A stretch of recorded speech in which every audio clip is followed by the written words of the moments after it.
Welcome to day 18 of 30 days toward creating a family ministry plan for your church. We're excited to have you today and excited to talk about some specific takeaways.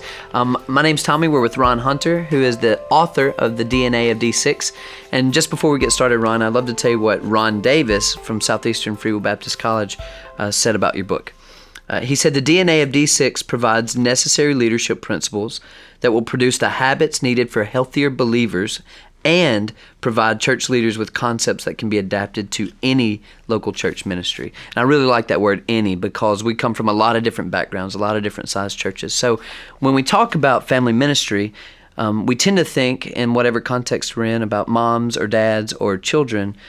But I have to ask you, how do grandparents play into family ministry? Yeah, grandparents are very much like parents. They fit that same category. And if parents, as we stated in the 1/168 chapter, are ministry multipliers, grandparents are ministry multipliers with an exponent.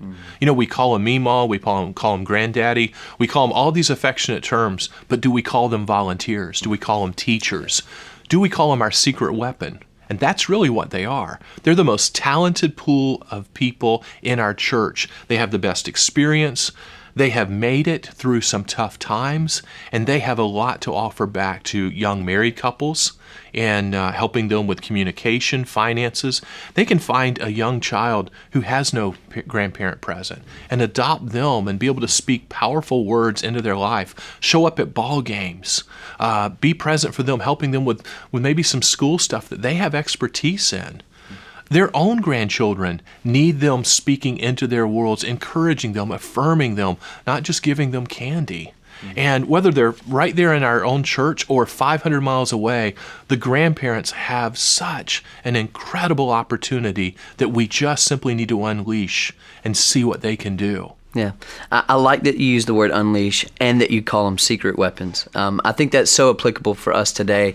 So today, I guess the word that we want to use is to unleash. Let's just go with that word, meaning that if you exclude these grandparents from your family ministry plan, it's going to be detrimental. It really is. They're not a tag on. They're not a silo. It's not a cute ministry that we give them. They get the opportunity to minister with great impact because they have wisdom, they have time, experience behind them that we don't have.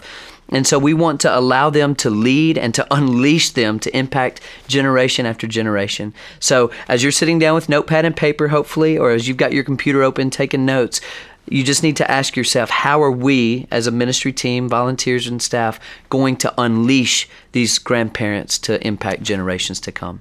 So don't forget to use d6family.com/DNA. There's a couple of assessments on there you're going to find so helpful. They're free. You'll love them.